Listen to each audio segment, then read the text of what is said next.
pessoal, o Câmara Aberta de hoje fala sobre água. 12% do total desse recurso disponível no planeta está aqui no nosso país. Mas poluição e desperdício diminuem a quantidade que pode ser utilizada pela população. A distribuição desigual também é um grande desafio a ser enfrentado. O programa de hoje discute esse assunto. Estamos recebendo o diretor superintendente da SUDEMA, João Vicente Machado Sobrinho. O Câmara Aberta está começando.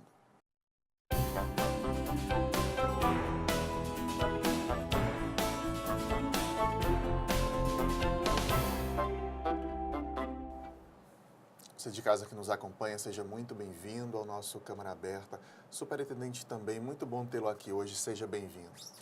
Muito boa tarde a você e aos seus telespectadores.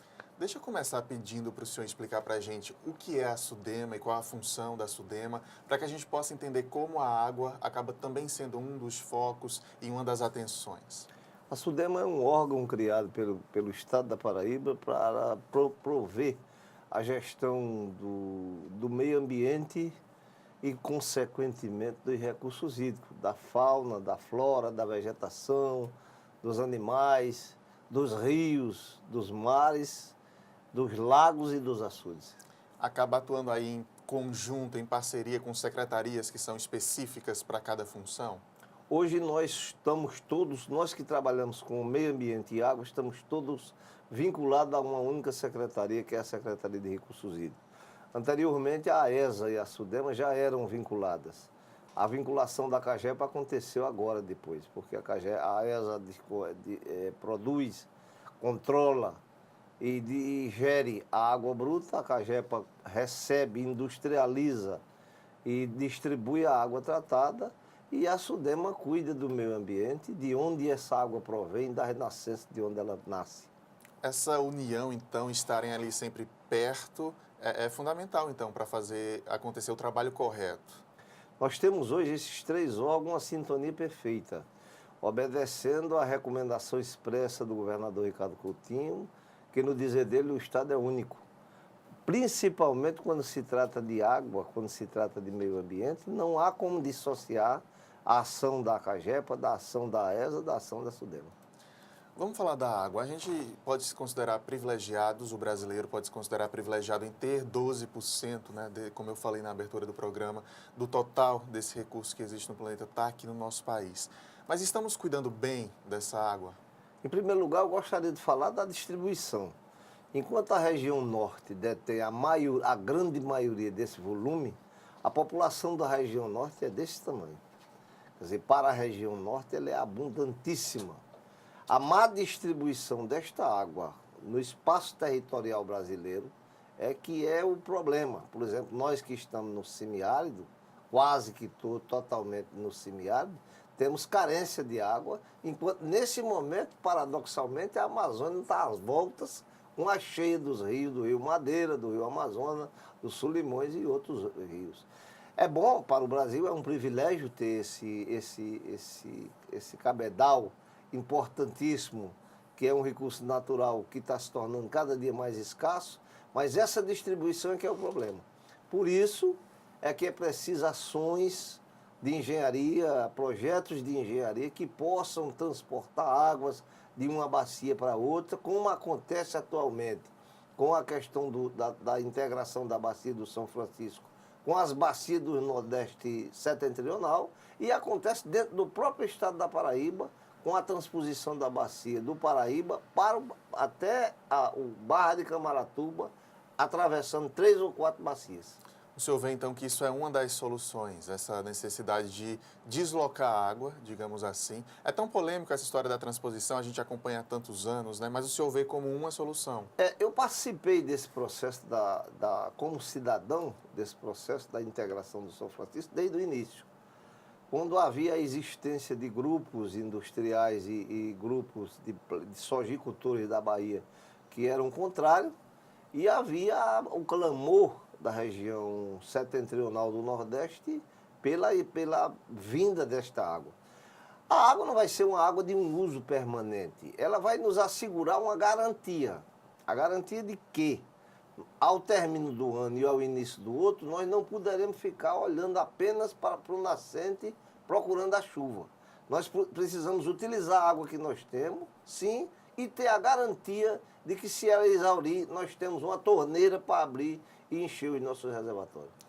Essa é a grande solução ou teriam outras possíveis? Porque a gente convive anualmente com seca e a gente conhece muitos paliativos. A gente conhece o carro-pipa que vai levar água para as pessoas, os poços artesianos, né, nas zonas rurais, pelo interior do estado. Mas tem outras soluções? Olha, o convívio com a seca, ele não envolve uma solução somente. Quer dizer, o convívio com a seca, ele envolve a construção de barragens para acumulação de água, ele envolve a perfuração de poços, sim, ele envolve a construção de cisternas na zona rural, ele envolve a construção de barragens subterrâneas para saturação do lençol freático e envolve, evidentemente, por fim, a educação da população no sentido de usar de forma adequada e comedidamente essa água que é disponibilizada. O senhor observa que o poder público está atento o suficiente a essas necessidades, já que a gente luta há décadas para tentar amenizar ano após ano os efeitos da seca? Talvez o início desse processo tenha sido conduzido de uma maneira equivocada. Eu diria o seguinte, a seca no Nordeste, quando o colonizador chegou aqui, já encontrou a questão da seca. E foi constituída uma repartição que prestou um enorme serviço ao país e à região do semiárido, que era o DENOX, que eu tenho por mim que uma das falhas foi aquela letra C do DENOX, Departamento Nacional de Obra contra a Seca. Você não pode ser contra a natureza. Se eu for contra a seca, é como o esquimó ser contra o gelo, é como o pessoal da Sibéria ser contra a neve. Você tem que aprender a conviver com a seca. Aí o DENOX proveu sim, construiu sim um programa de grandes barragens na época, que precisavam ter continuidade. E transcorreram vários governos em que essa coisa ficou em banho-maria, porque a gente vivia na época da abundância. A gente tinha muita água, a gente tinha muita vegetação, a gente tinha tudo muito. E isso foi encurtando, isso foi diminuindo. Os efeitos climáticos, o maltrato que se deu ao meio ambiente provocou esse descompasso climático que nós estamos vivendo. Hoje é imprevisível você, às vezes, até fazer um prognóstico de chuva, porque nós estamos a rigor há 4 anos enfrentando, eu não diria uma seca completa, mas um período de escassez de chuva que tem prejudicado sistematicamente o ser humano e os animais. A gente tem observado no noticiário uma seca histórica no Sudeste, né? Tem gente que nem fala a palavra seca, mas eu acho que se enquadra a palavra seca.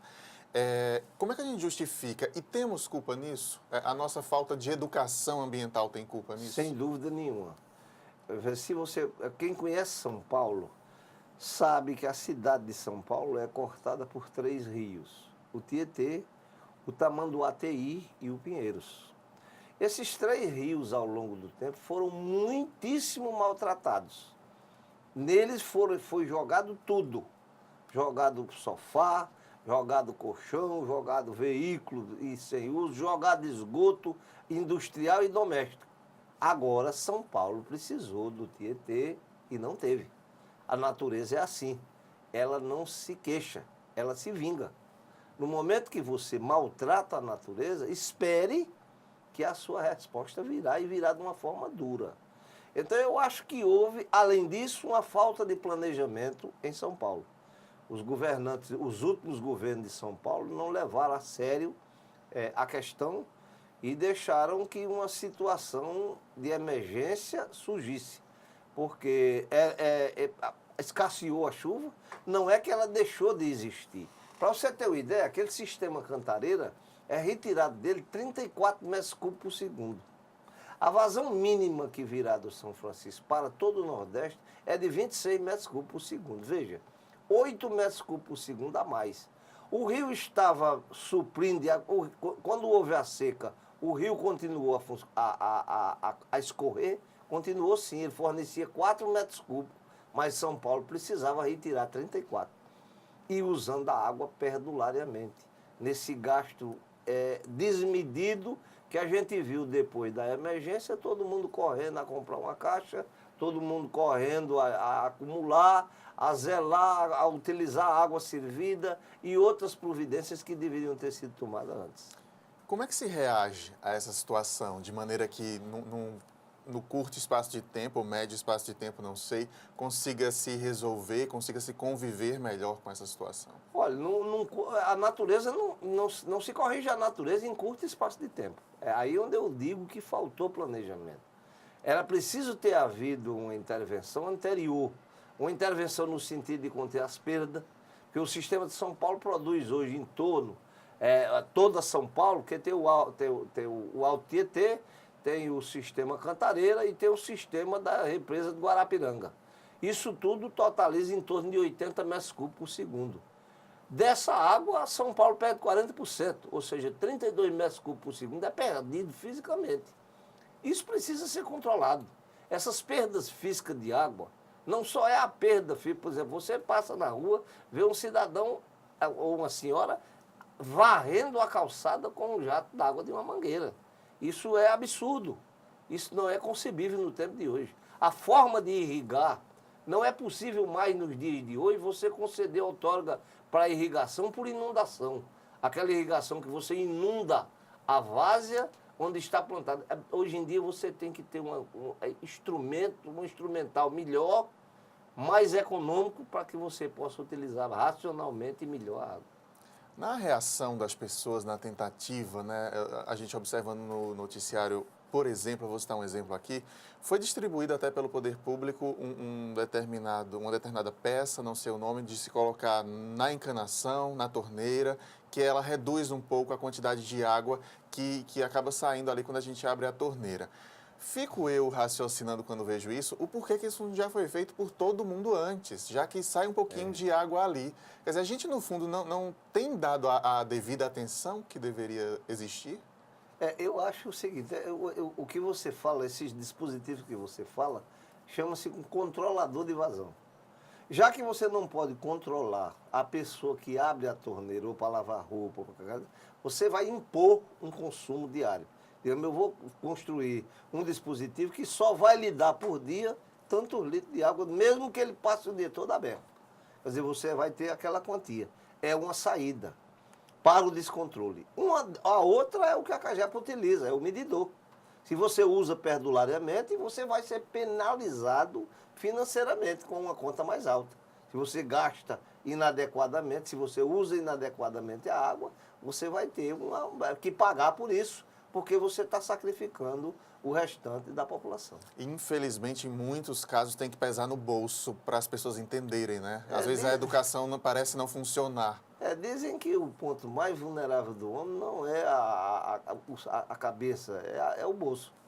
Quando ataca o bolso, aí ele começa a ficar mais impositivamente mais consciente, né?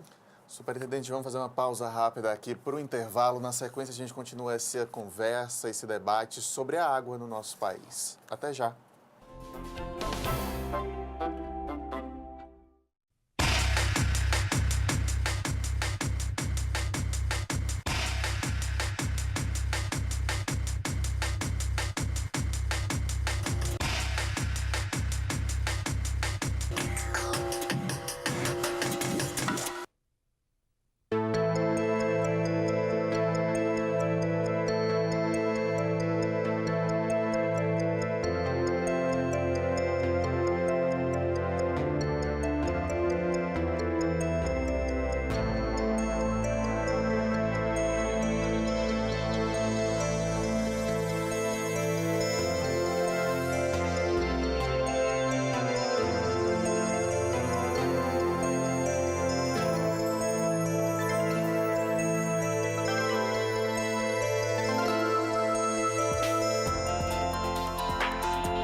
Essa é a nossa história. São lugares e monumentos para serem admirados. Vamos defender nosso patrimônio e manter essa memória viva.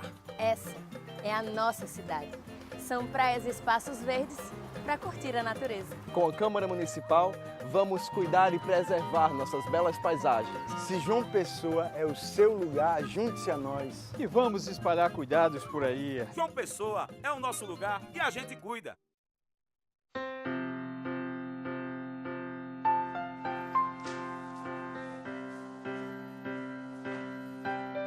O que passa pela Câmara fica para você. Câmara Municipal de João Pessoa.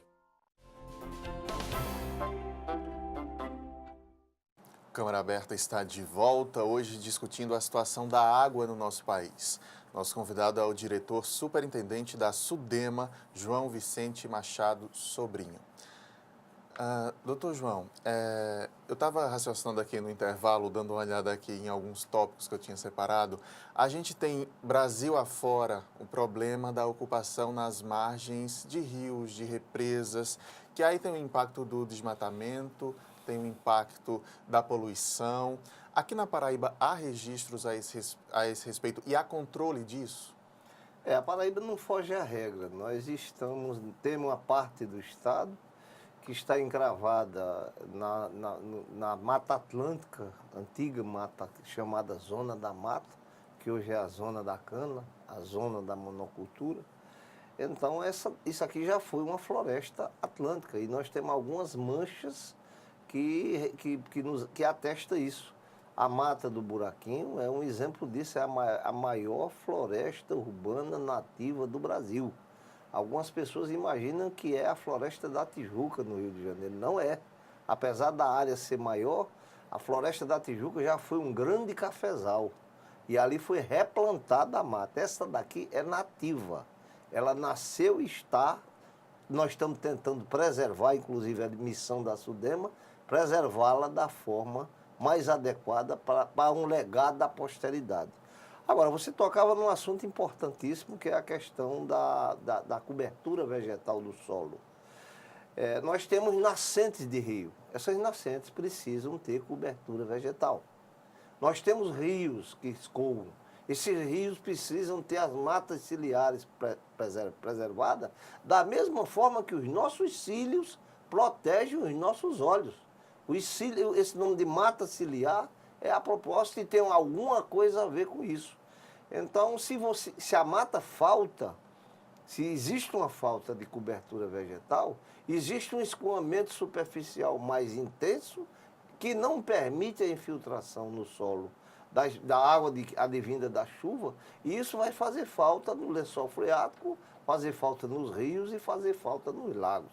Eu sempre gosto de usar os comparativos. Por exemplo, se você tem um cidadão calvo, totalmente calvo, popularmente conhecido como careca, e tem a Rayane que está ali nos olhando, que tem uma cabeleira vasta, esse copo d'água que nos foi servido há pouco tempo, se a gente pegasse aquela quantidade de água e colocasse na cabeça do careca, e a mesma quantidade de água na cabeça da Rayane, qual é a água que iria chegar no solo primeiro? A da cabeça do careca, porque não teve sustentação. Esse é o papel da vegetação. Quando bater, as chuvas cair em cima, ela segurar a água no lençol freático que vai alimentar os rios e que vai alimentar o lago. Essa é a nossa função. Nesse sentido, o governo do estado da Paraíba está em entendimentos com o Ministério da Integração Nacional, nós já tivemos alguns contatos, e esse processo está em andamento, o processo de revitalização de toda a bacia do Rio Paraíba, que nos serve aqui na parte litorânea, que serve ao Cariri, que serve ao Agreste, o litoral e o Baixo Paraíba. Em que consiste isso? Era isso que eu ia perguntar. Como é que se faz isso? Planta novamente? Nós vamos fazer o diagnóstico, quer dizer, o plano de bacia. O plano de bacia vai nos mostrar quais são as manchas que estão onde a coisa está mais acentuada. Nós temos áreas degradadas, nós temos área em pré-desertificação, nós temos área necessitando de preservação, e isso, depois de um estudo que se faz no plano de bacia, a gente vai definir e deflagrar um processo de replantio dessa vegetação. Nesse caso do Paraíba é mais difícil. Eu fui visitado há alguns dias pelo pessoal do SOS Mata Atlântica. E eu dizia para eles, olha, eles plantam e trabalham muito bem nessa região da Zona da Mata. E eu dizia para eles, olha, vocês trabalham num solo muito fácil de trabalhar.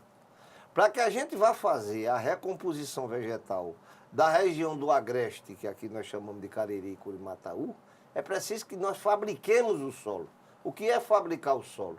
É construir barragens subterrâneas que permitam que a umidade se instale para que você não tenha uma mortalidade infantil intensa no momento que você plantar. Digamos, você planta 100 árvores, daquelas só sobrevive 90, só sobrevive 5 ou 6. 95 morre.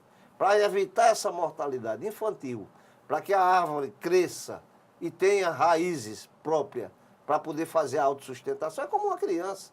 Você anda com ela pela mão durante um determinado período até que ela aprenda a andar e andar com as suas pernas. Isso nós estamos trabalhando nesse projeto. É um projeto penoso, vai ser trabalho, porque aquilo que se devasta, a devastação ela tem uma velocidade muito grande. A recomposição tem uma velocidade bem menor.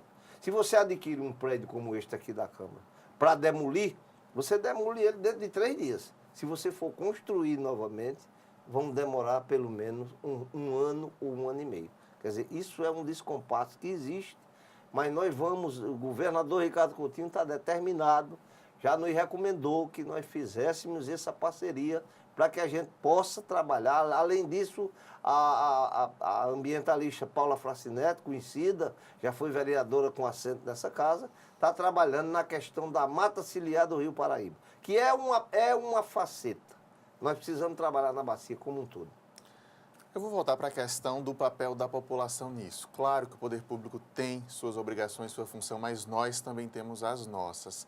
Das atitudes mais simples possíveis, de não jogar o papel da pipoca ali no chão, do bombom, até tentar dentro de casa economizar mais água, fazer um jardim vertical para a água da planta de cima acabar aguando a planta de baixo. Esse tipo de atitude somada em cada casa, em cada bairro, em cada cidade, dá um efeito grande mesmo? Dá um efeito espetacular, só não tem uma resposta imediata. A SUDEMA está colocando, retomando uma escola de educação ambiental que existia nos papéis. A gente está tentando fazer com que essa escola de educação ambiental entre em cena. Já fizemos um contato com a Secretaria de Educação do Estado, estamos abertos à iniciativa privada, aos colégios da iniciativa privada. Nós não vamos entrar nas salas de aula para dar aula, nós vamos formar os professores para que eles possam replicar essa formação rudimentar, simples, numa linguagem simples, para as crianças do futuro. Eu cito sempre um exemplo, eu tenho uma filha com 10 anos, e eu fui para o shopping com ela, e quando cheguei por lá, a gente paga aquele ticketzinho do estacionamento, e ela me pediu para colocar liberar o veículo.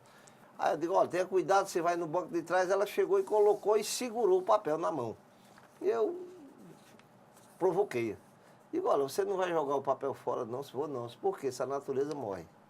Então eu acho que esta geração de agora já vai ser uma geração diferente da minha geração, que foi a geração destruidora, porque ela era a geração da abundância. Eu vou cortar a vegetação porque eu tenho muita. Eu vou gastar água porque eu tenho muita. Eu vou desmatar porque eu tenho muita mata. E assim por diante. Então eu acho que, paralelamente às ações imediatas, coercitivas, que a gente tem muitas vezes que adotar, nós temos que manter a educação como uma atividade permanente, que é a atividade de formação do cidadão do futuro. Eu vou citar outro exemplo aí também, o senhor falou em criança. Uma criança, certa vez também, a filha de uma amiga que estava comigo no mercado, observou a quantidade de embalagens que a gente leva para casa, né? A gente na fila do mercado e ela observando alguém passando, as compras, as feiras, e ela chamou a atenção quanto a gente leva em cada sabonete, em cada refeição, em cada pedacinho de coisa ali. Coisa que talvez as pessoas mais velhas nem percebam, já estão tão acostumadas a levar tantas embalagens mesmo para casa que nem dão tanta atenção. tomara que essas novas gerações de fato venham aí demonstrando e dando esse exemplo. Doutor João, deixa eu lhe fazer outro questionamento aqui. A gente falou um pouquinho no primeiro bloco de agricultura. É a agricultura que toma, de fato, o maior uso da água, é isso? 75% do consumo de água do planeta é com a agricultura. Então precisamos também estar atentos à lei, a maneira que usam essa água. E eu lhe falava no permeio da entrevista a respeito dos métodos de irrigação. Existe o método de irrigação por inundação, é um método de irrigação perdulário, muito gastador de água. Existem aqueles canhões que você coloca no meio de uma várzea para irrigação, que também, onde há uma perda, inclusive por evaporação. A inundação tem mais um viés prejudicial, saliniza o solo. Porque quando ela penetra com intensidade no subsolo, ela faz emergir sais que estão no subsolo e torna o solo salino e impróprio para a agricultura. Hoje já existem dispositivos de controle, já existem dispositivos, da mesma forma da energia elétrica. Antigamente nós tínhamos lâmpadas incandescentes, veio a lâmpada fluorescente, depois veio aquela pequena lâmpada e hoje tem uma lâmpada de LED, que economiza 80% da energia que você tem. Quer dizer, nós precisamos utilizar dispositivos desse tipo, nós precisamos aliar da consciência para que a gente possa controlar melhor o uso da água. É mais caro para o produtor tentar a irrigação de uma maneira mais eficaz? Olha, o investimento inicial dele é bem possível que seja um investimento significativo. Agora, se é ele mesmo que produz a água que ele usa para irrigação, exemplificando, se você é um fazendeiro e dentro da sua própria fazenda você tem um açude que você utiliza para irrigação, se você usar ele na irrigação por inundação, o açude não vai atravessar o ano. Você não vai poder produzir durante todo o ano. A sua produção vai ser interrompida durante alguns meses. E isso precisa entrar no custo para se verificar o custo-benefício. Se eu tiver aqueles instrumentos, eu vou produzir o ano todo. Se eu produzir o ano todo, eu tenho que vender, eu tenho que comercializar o ano todo. Se eu deixar de produzir 4 ou 5 meses e ficar sem comercializar o meu produto, qual seria meu prejuízo? E é preciso fazer essa comparação. Além do mais, o investimento inicial ele é único. Você investe inicialmente e a partir dali só faz a manutenção do que você tem. Essa mentalidade é fundamental, porque o discurso de muita gente que não adota atitudes sustentáveis é de que é mais caro. Quer dizer, essa mentalidade de pensar no reflexo futuro é que é o fundamental aí nessa história. Sim, sem dúvida nenhuma. Inclusive o governo tem feito, o governo do estado da Paraíba, tem doado kits de irrigação para pequenos produtores. Qual seria o lucro disso daí? No momento que eu tenho água armazenada, digamos, 50 milhões de metros cúbicos no açude, se eu distribuir os kits de irrigação, eu vou ter um consumo bem menor. Isso significa que o que sobra vai dar para eu atender a outros proprietários rurais ou dar uma sobrevida bem maior ao manancial que eu tenho. O lucro disso daí é de uma forma indireta. Quer dizer, vem do uso da água. O lucro aí é indireto e eu acho que vale a pena. Superintendente, muito claras suas colocações. Eu agradeço sua presença aqui hoje. Muito obrigado mesmo e portas sempre abertas para a gente continuar discutindo assuntos importantes aqui. Eu é que devo agradecer a vocês e enaltecer o papel da TV Câmara, da TV Assembleia, enfim, da TV Pública. A TV Pública concede um espaço generoso como esse para que a gente possa interagir com a sociedade, para que a gente possa dialogar com a sociedade e levar a eles uma mensagem educativa, de educação. E eu quero parabenizar a toda a equipe, ao Câmara, a nossa assistente de estúdio e a você pessoalmente. A gente agradece. E em seu nome abraçar toda a representação da TV Câmara e os senhores vereadores, por quem nós temos o maior respeito. Nosso muito obrigado, estaremos sempre ao dispor para a discussão dessas questões. Até a próxima, então. Câmara Aberta de hoje termina agora, mas eu lembro que pelo Facebook estamos sempre em contato com você. Nossa fanpage é facebook.com/TV Câmara JP. Lá é possível rever nossos programas, deixar sugestão de pauta, comentar. Nosso canal no YouTube também é TV Câmara JP. Muito obrigado pela companhia e até a próxima. Tchau.